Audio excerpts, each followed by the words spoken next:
is Pamela Kuhn, and the curtain is up on Center Stage, the show about the arts and the artists behind their work. You know, there are some artists who decided a long time ago in their development that their art wasn't the only thing that they were going to focus on. Many have been gifted with the ability to think beyond their talent and develop a business sense and a production prowess that not only enhances and broadens their own work, but proves that they are businessmen and women out there right now to help our field in the arts. During the pandemic, it has been essential for artists to promote themselves and the future of the arts, of course. And to accomplish it means that we all have to diversify, and we all need to be ready as artists to be able to do that. Some aren't. But my guest today is one of those people. And the interesting point that I like to make right now is that she's been diversifying even before COVID-19 set in. Jessica Fishenfeld is a singer and actor that you can't hold down. I first heard her on stage at Palm Beach Opera. She was a pistol then, and she's a pistol now. I've watched her important rise in the performance world, not only because of her fabulous voice, but because she is using her entrepreneurial skills now to build something for herself and strengthen the state of the arts. Opera News and Opera Wire have referred to her voice as a clean coloratura and spunky personality. And you will see that firsthand now in this Zoom interview. We've just heard her in the opening intro with her wonderful live recording of Bernstein's Glitter and Be Gay, and indeed she is. So I'm going to give Jessica Fishenfeld the name of the Diplomat of Divas. So without further ado, let's welcome Jessica into this conversation. Welcome to Center Stage. I'm thrilled to have you, my dear. Hi, Pamela. Wow, what an intro. I'm humbled. Well, now that's simple. As my intros go, that's pretty simple, but it's true. I mean, don't you think Diplomat of Divas serves you well? I absolutely love that. I love, one of the things I'm always surprised to hear when people are intimidated by me. I heard that from a couple of people, and I always think I am the most approachable person in the world. I don't care if I have major successes everywhere, which has, yet to come, but I don't think I will ever change the kind of person that I am. Oh, I hope not. You are not intimidating at all. In fact, do you remember when COVID first started, I actually asked you for a statement on the nature of the arts. I think I had Kirsten Scott on from Bear Opera, and we were discussing this very important topic of artist relief and the funds you were all trying to raise. And you actually came forward and wrote the most eloquent and beautiful testimonial to being an artist and how we all have to help each other. But the best thing that you said, the most wonderful thing you said in that testimonial was, you can't keep an artist down. If take away their stage and they'll find another way to perform, not only for their audiences, but for each other. And I'm sure that's how you feel right now. Totally. I mean, in so many different ways. Since the beginning of the pandemic, even ever since I gave you that statement, the roads that have taken the roads that I have taken since then have just kept spidering out into different manifestations of exactly that. Well, let's start with that. So, I know that you've been pretty spunky about developing a business sense all along the way. But when the pandemic first hit, and you were really on a high, I mean, you've been premiering a lot of contemporary works, both in opera and in song. Your work with the librettist Mark Campbell, very important. You're out there. You're really out there in every possible way. How did the COVID pandemic strike you? I mean, what was your gut reaction when everything was suddenly stopped? Well, I think like many artists, many people felt like 2020 was going to be their year. Mm-hmm. I signed with new management who UIA represents me for opera, musical theater, and film and television. And so it's kind of this perfect storm of, I had this new manager, we had some momentum. I made my off-Broadway debut with On-Site Opera's production of Das Barbecue. I was starting to do more auditions for film and television. I had all these things lined up that I was so excited about. Mm-hmm. And then all of a sudden it was a complete stop. And it felt like for the first time in a while, I was getting some exciting momentum. And then all of a sudden it was just nothing. And but I didn't really spend much time grieving because I took that energy and I started creating things on my own with video production, and I made a music video about it was a parody music video about how artists are dealing with this right now. It was called Where the Gigs in America, taken from We're the Kids in America. And so I just took it as I tried to see the silver lining and tell myself that this is the time to do everything that has been on the back burner that I've always wanted to do, that I've just never had time for, because just going from gig to gig and learning new music because the contract was coming up rather than learning things because I just wanted to and producing things that I just wanted to produce, it was always on the back burner. And so now is the time, right? Now is the time. And I've seen some of these videos you've made. They're fantastic. Your comedy talent is fantastic. I mean, it's right up there with Carol Burnett. You know, you have that kind of edgy, timing thing that's so fantastic. I just want to say, let's let it go down for the record right now that when we come out of this, you're famous in Hollywood and you're starring in a new comedy series. Just remember us, will you? Oh, you bet I will. And if that happens, I'll bring you on my show. Thank you. I would love that. Oh my, I'm sure you'll be there because you're going to make this happen. But let's talk about the ways that you've coped with this and the ways you've made it happen. I mean, besides this online presence where you've actually been out performing on the street and you've been doing these wonderful Alive and Kicking. You're drawing interest into American contemporary opera and pieces, which I think is fantastic. I mean, you're really taking a mix of the arts and actually kind of shaking it up and going, okay, this is where we are right now, folks. Wake up. Am I right? Exactly. I'm trying to, help take opera into our contemporary world, because so much of it is unappreciated by the general public because they just have the old stereotypes and notions that it's this archaic field that is resistant to update, and it's kind of a museum art form, and people have no idea. The lay person that you find on the street or in Ubers, as I like to harass people in Ubers and tell them about new opera. Right. They don't even know that opera is in English. They just assume it's all in Italian. It's just all in Italian. Yeah. And so what people need to be pushed in front of it, gently coaxed in front of these productions that are not only in their native language, but about things that they care about. I was just in last year, I mean, it feels so recent, but last year, New York City Opera, we did Stonewall, and that's about super relevant topics about LGBTQ rights. We have, Blue about police brutality, just all of these operas that should be well appreciated in this social climate. Mm-hmm. And I'm trying to use my web series Alive and Kicking to create that bridge for people so that they can it's just like 5 minutes. You get a little background about the piece, about the composer, about the librettist, how they came together, and then a little clip of of like just a little bit of the performance. So you're forming that bridge of understanding for everyone. That's great. And you do it with this lift and this typical Jessica Fishenfeld sense of humor that's fantastic. Thank you. The fact that you recognize that makes me so happy, because I'm trying to just bust open these stereotypes that opera is stuffy and serious. And I personally think there should be more comic opera.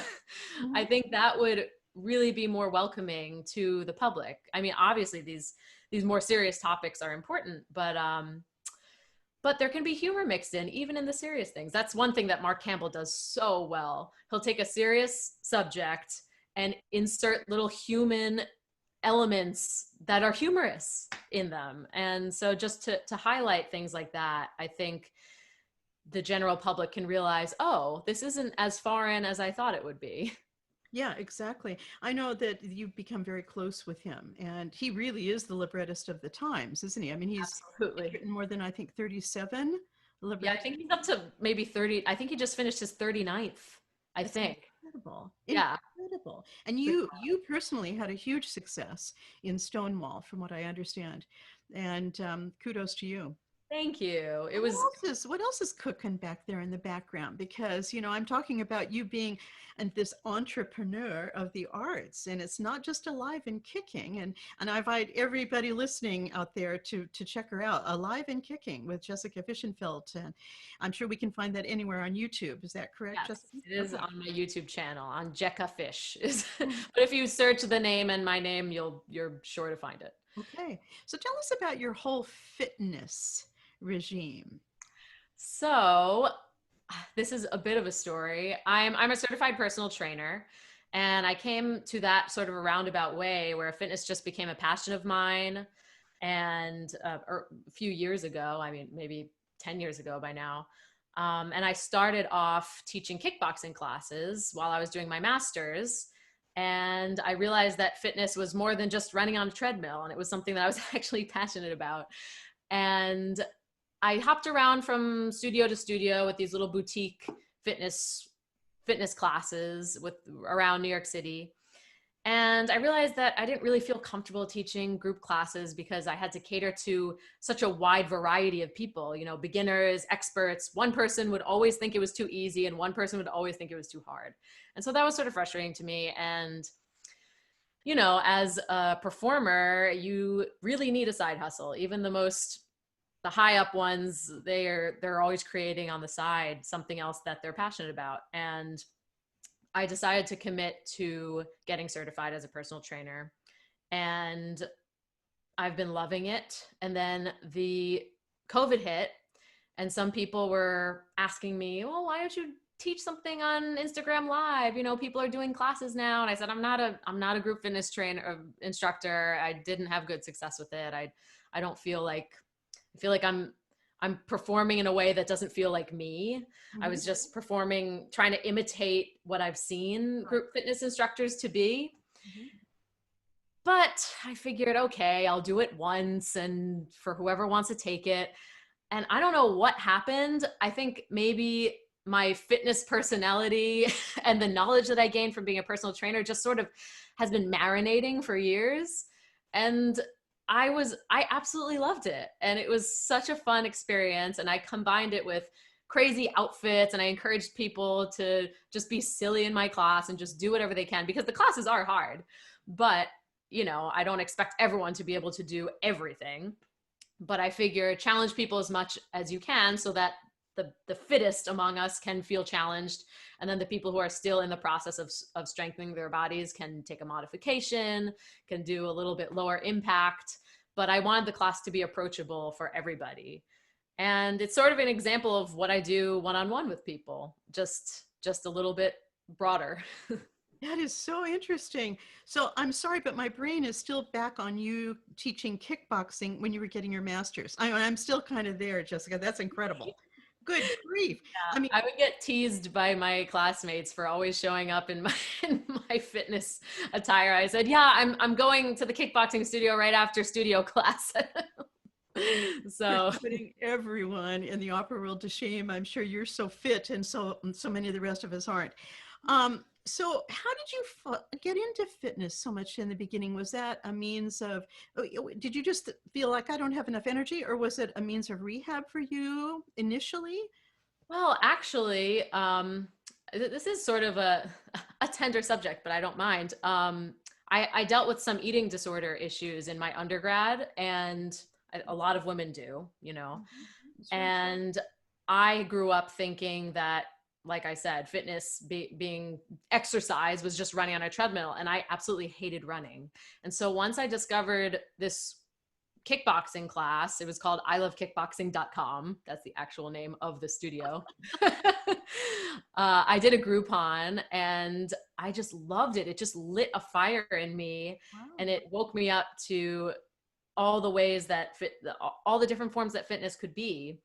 And after a while, I befriended one of the instructors there, and I was sort of a poor student, and she said, "You should just work here."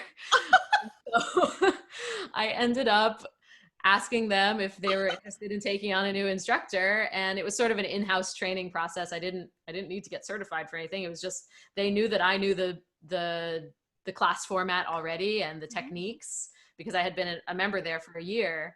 And so they just trained me to be an instructor, and that's how I started. How And basically just having that positive relationship with exercise mhm. transferred over to my positive relationship with food, and it became like, oh, I need to eat because to fuel me, and it's a positive thing. It's not something to be guilty about. And it totally changed my life. That So, is such a fantastic testimonial. yeah. So actually that must have filtered into every aspect of your life, and especially your music making at that point. Oh, And I can imagine the endorphin rush, and of course that satisfaction in dealing with food in a completely different way. Instead of eating your feelings, you were actually working through them. That's so healthy. exactly. Congratulations to you. So you talk about the creative aspect in your fitness classes. I mean, with costumes. How does this manifest itself? Oh my goodness. I just want to give some people something fun to look at while they're working out, because for so many people, working out is just such a chore. It's just annoying. People don't want to do it. And so I figure if I throw on a cowboy hat and an old jean jacket and some boots and start the workout that way, I eventually have to take it off because it gets in the way. But to just start the class on such a high, fun note, I just want to invite people and show them kind of like opera, like this isn't that intimidating. This is just us having a good time. And so I just like to make people have a good time. That's really what it's about. I love it. So you should be inviting some of your operatic friends, to take on their costumes of Octavian or the Countess, or however, hey, if you can move, it works, right? Yes. In fact, one of Suzanne Vinnick's creations, she made a Cofancho in my name. It's called the Jessica Cofancho, and I wore it in 2 weeks ago at the beginning of my class. Actually, no, it was last week. That is simply fantastic. I've got to explain to my listeners that Suzanne Vinnick is a wonderful opera singer herself, but she's actually ventured into costume design and photography. And I'm sure her next step, well, she is already in Los Angeles, so you and she will be waltzing into your new sitcom together. Exactly. In some way. And you know what? More power to you, because I know I've spoken to Suzanne about this, and you and I have spoken about this, that there used to be such a big hang up in the classical music world about anyone venturing out of their discipline. And really, I can remember back in the 70s, I date myself terribly now, but, I used to think, why are opera singers so uncool? Why do they have to wear these boring dresses? Why do they have to be so deadly serious all the time? Why can't all of our art just permeate everything we do in a kind of normal way? And I remember when, for instance, Joshua Bell issued his CD, with no shirt, from the waist up. That was really like the first time I felt that the classical music world actually embraced this whole new beginning. Mhm. So, here you are, you're doing your fitness, you're doing Alive and Kicking, and you do the Aria Slam, I think it is. Yes, Aria Slams. Tell us Yes. about that. So it's a group that I formed totally organically. I was working on some new repertoire, and I was thinking I'm not in school anymore, so I can't just bring this new repertoire to, a studio class and sing it in front of my peers to get the jitters out before going out and auditioning with it. Mhm. And so I just wrote a post on Facebook saying, "Hi friends, anybody want to get together and hire a pianist and just sing our repertoire for each other just to see where it's at?" Because there's a big difference between singing your repertoire for your teacher and your coach versus what it's really gonna sound like when you just force yourself to do it in an audition. Mhm.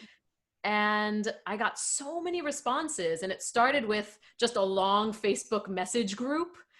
And then eventually I said, okay, everybody, should I just make this into a Facebook group? Because every time I send one message, 30 people get the message, and maybe they're not all free. So it turned into a Facebook group where it was a lot of trial and error with how to set this whole thing up. But everybody contributes $15 towards the accompanist. Everybody gets about 15 minutes to sing, because I cap it at 8 singers the most for 2 hours. And it was just, and everybody needed it. It was an amazing tool that I didn't realize that everybody needed it. And all of a sudden they were super popular.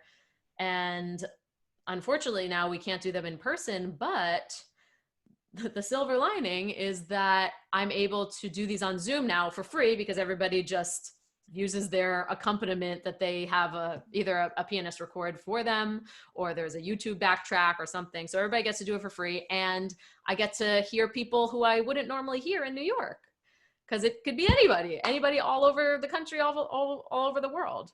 And so Wow. we're able to connect on Zoom for these now. So now, Jessica Fishenfeld, you're enabling everyone out there who literally singers are clawing the walls right now, aren't they? With no work, no stage in front of them, and they Yes. still need to practice their art. So you're giving them that platform. You Yeah, see, and especially people need to practice for this digital era of performance. And so mm, that was something of particular interest to at least the last group of singers that I did an artist slam with online, because people aren't used to singing in their living room and with a microphone and mhm. to try to figure out the distance between it and just getting comfortable with the whole setup, because it's a So whole new game. so how far has this stretched to? I mean, have you got people in Germany and Israel, joining in? I mean, It could. We haven't had anybody that far away yet, but one of my good friends who you might remember from Palm Beach also, Danielle McMillan, mhm, she joined us from Canada. So thrilling. it was so special to have her sing, and I'm obsessed with her voice. So it was a win-win for me. How supportive of you. You see why I called you the Diplomat of Divas? You see this, you've got something else going on here that is very, very, very important. And wow, my heart goes out to you because your heart is reaching out to everyone else. And this is a fantastic thing. So I want to talk to you about this online thing. I know that there has been so much dissension amongst performers right now. They can't pay the rent. They can't afford to take voice lessons. They have no work coming in. Everyone is very depressed. Um, so what is your message to everyone out there? I mean, is your message, come on, get up and go to my site and let me lift you? Or is it build your own site and keep working? That's a good question, Pam. I think my message would be take the time you need to make yourself whole, because some people feel really guilty about not performing right now, but if you're not feeling the fire to do it, then maybe you just need a break and you just need to process what's going on right now. Mhm. And I'm here to lift up anyone who needs it. And so Absolutely. I encourage those who want to be creative to create, and those who just need to process everything to just take a seat and maybe support the other people who want to be creative. This is something that I've talked about a lot and written about a lot in my blogs, and I know I've had a lot of negative reaction to my words. That in the beginning I said, this is a chance for all of us. We've been equalized. All of us are in the same boat. This is our moment just to stop and reflect. And of Absolutely. course, everyone was going crazy because they felt they had to be relevant. And this is something, we as singers, we're constantly fighting to stay relevant. We're constantly fighting to stay in the eye of everyone, in the media eye. But I think that there is room for all of us really to, take stock. I mean, a lot of people have left the business. Others have just learned to deal with it Mm-hmm. and just been patient through this. But for those out there who are saying, I only want to do music when it's live. I've been in the background trying to encourage people to stay online just to keep their presence going and their music going. I agree. You have not been intimidated by the whole technical side of producing. And do you have any words for everyone out there to gain confidence? I think just to slowly start building your little tech army. I was lucky that I started doing film and television auditions and little productions before this hit. Mhm. So I already had a small studio for home recording. Mhm. But just as the pandemic hit, I realized that I should probably invest in a really good camera. And so I did. But there's a lot you can do on your iPhone. Mhm. It's the iPhone, most iPhones shoot in at least 4K, and so that's great quality. Mm-hmm. And just to practice, even if it's just making a video for yourself, it's pretty rewarding, I have to say. Just recording something, putting it together on GarageBand, it's pretty simple. And anyone out there who needs help, I'm always willing to help. So Oh, you've said the words, you put it out there now. Be ready for the deluge. But I think it because you were doing this and you were starting to get out there a little further outside of the operatic world, before COVID hit. We don't have to invest a lot of money in this. We just need to be aware of new options. And yes. I think that personally, I feel that online, and I know I do a lot of online teaching, and I did before COVID hit, I learned to deal with it. And if it meant that people were still being educated and I could still be producing, that was satisfying to my soul. For those who are still dragging their feet, and I hate to see them fall on their sword just Yes. because we're not on stage right now. And I think it's a stage, we will get back on the stage. It's not if, it's when. And it's a means of just trying to hang on. And this is where I have the respect for you in starting your side businesses. I won't call it a side hustle because you're way too serious about what you're doing, for others especially. And I think it's a really marvelous thing. Thank you. And I think even when we start performing live again, these tools that you can build up for home recording, you're always going to use them. We Exactly. always, just having all of these microphones that I have now and the lighting, it's great for just filming auditions, Mhm. and so, pre-screenings are always going to be a thing. And so why not save some money on these really expensive recordings that you have to do in studios, or with an engineer. If I can make them at home by just buying a microphone once, that's going to save me money in the long run. Absolutely. Absolutely. Wise words. And now tell me about the happy moments you've had during COVID. I mean, I understand you're talking to me from Savannah. This Yes. is a whole new town for you, and you have an entire new fiance, I believe, who is also your musical partner and collaborator.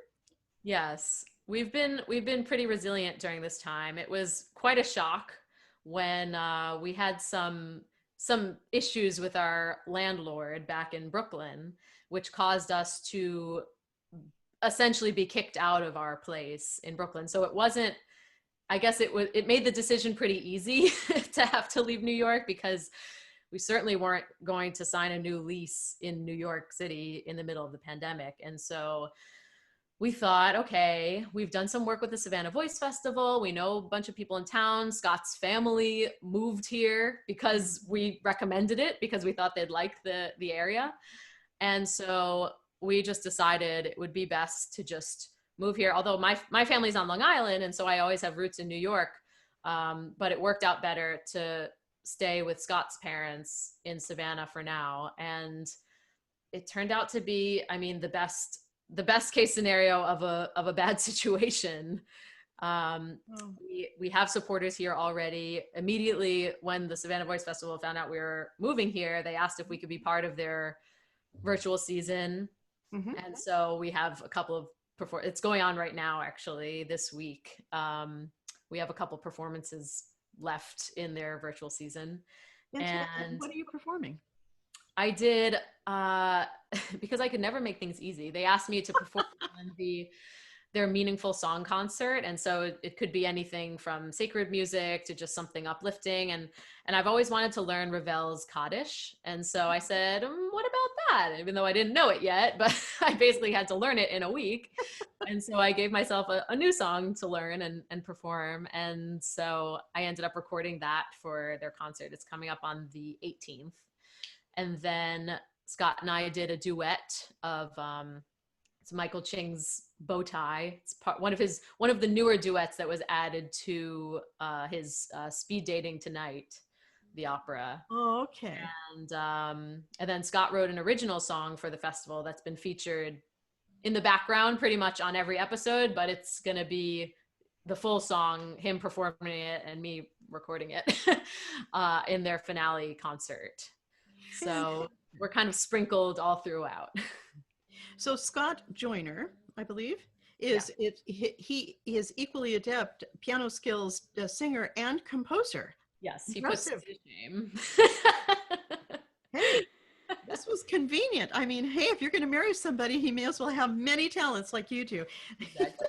So we're kind of a one-stop shop production team over here.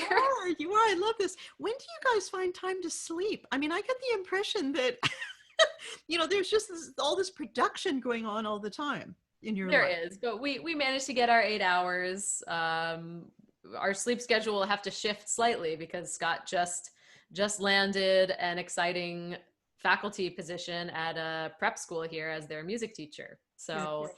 Very we good. have a little bit more stability in that, which is great. Have fun. Yeah. Until you get that sitcom in Hollywood, dear. Yeah. Exactly. And we just have to move to Hollywood. No choice. So, Jessica Fishenfeld, what do you see for yourself for the future? Where do you want to go? What do you want out of all of this? Are you an opera singer? Are you gonna, hope for Broadway or just acting? Gosh, do I have to decide? No, no, that's what I like about hope, you.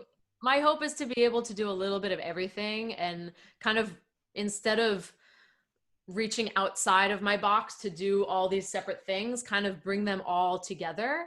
Hmm. I have, a pipe dream of, like you said, of starting some sort of sketch comedy series that includes opera and musical theater and acting and something that I can collaborate with like-minded friends and colleagues on.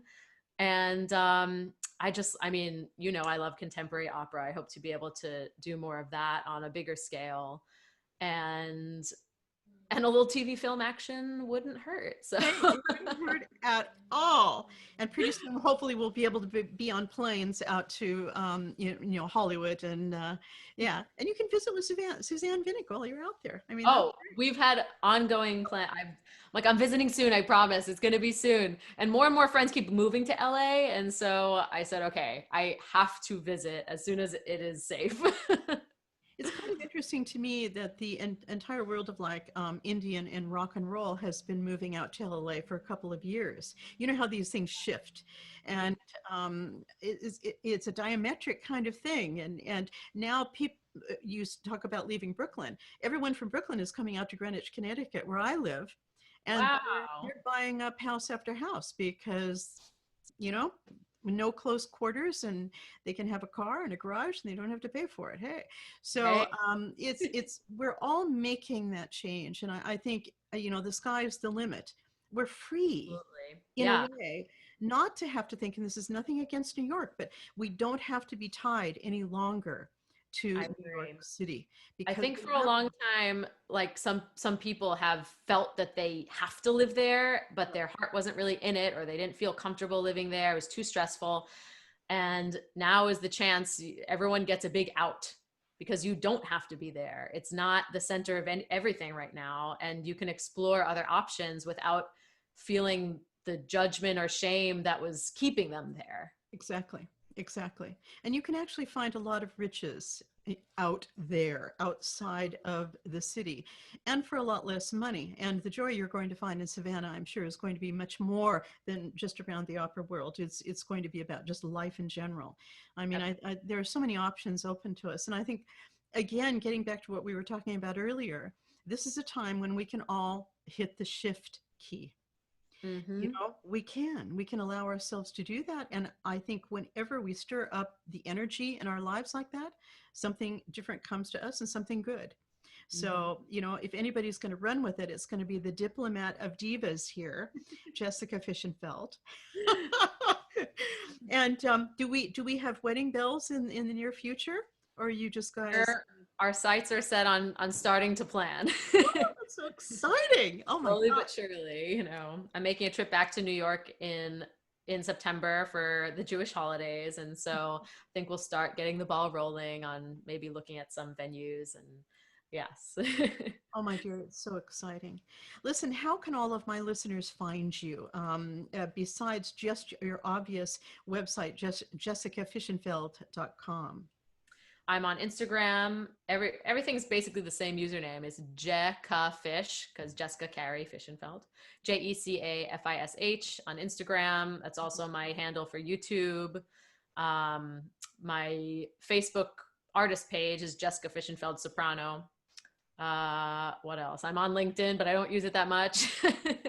And YouTube, you're out there doing Yeah. all of these programs, and it's such a delight to see you, and to see you literally on the street, you know, with your fiance performing as well. I mean, it's so exciting that we can't see you stop. You know, you're out there all the time. That energy is just moving forward like a steamroller, and I love it. And more Thank power to you, because I have a feeling at some point it will be your kind of progressiveness that is running arts organizations, and you'll be able to reflect back on this time and how you grew. I sure hope so. I really do. I hope to be at someday in a position where I can give people opportunities. I mean, I'm always trying to do that, but I hope someday I can be in a position to give people really meaningful, important opportunities You and will. just share my wisdom and my experiences and my advice with young singers. There's no question you that will be happening. And in the meantime, are there any recordings coming out of yourself, or any film Well, projects? Well, I have one. Um, I can't say too much about who's in it, but we were talking about the great equalizer, right? Mhm. Well, one of Scott and my good friends is composer John Bucchino, who had a Broadway show up in a few years ago, a catered affair, and he's become a collaborator, and so I wanted to put together a virtual performance of one of his songs with him playing the piano and me singing, and I would put them together. Mhm. And I said, John, why don't we do a whole evening length of your works? It would be fun. And I thought it would maybe just be Scott and me and maybe a couple friends, but John, being the well-connected Broadway guy he is, Mhm. has a bunch of household names on this concert now, and I am the one producing it. And so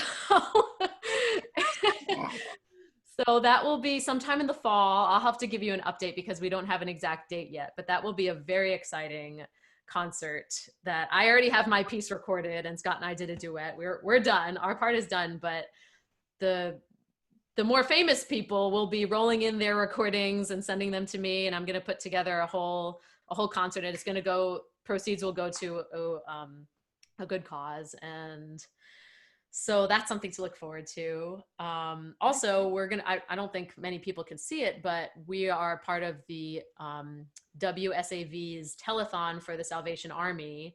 Perhaps they'll be posting it online as well, but Scott's original song that he wrote for the Savannah Voice Festival, he turned it into a duet. And so they filmed a music video of us walking throughout Savannah and seeing the Savannah sights and singing this song. And so that premieres on the 25th. Okay, I'm blown away. Yeah, you're the steamroller. I want you now to go out and just have the bumper sticker made, Diplomat of Divas. You Okay, said it first. I'm gonna do it. I'm gonna make a t-shirt. All, the all whole merch. thing. You're living up to it, babe. Listen, I want to thank you for being on my show. You are just a beacon of light and hope. You are. You are. Likewise, ma'am. Just simply that, and keep working, doing everything you're doing, and we will all be watching out and to support you as you go on your way. So it'll affect us all. Jessica Fishenfeld, you are a darling. Good luck. Okay. Thank All you. the best in Savannah. Tell Savannah hi for me, I will. and one of these days I hope to visit. So you'll be first in Let line. me know. Okay, I will. No, believe me, I will. So to all my listeners, I want you to go to jessicafishenfeld.com for more information about this amazing artist. And if you feel motivated enough, you can visit centerstagewithpamelakuhn.com and see some of my earlier shows and read my blogs. And don't hesitate to contact me. I love to hear from everybody, and I hope you will. And in the meantime, stay safe, everyone. Thank you again, Jessica. And this is Pamela Kuhn, and the curtain is now down on Center Stage. Boom. Woo! That was cool.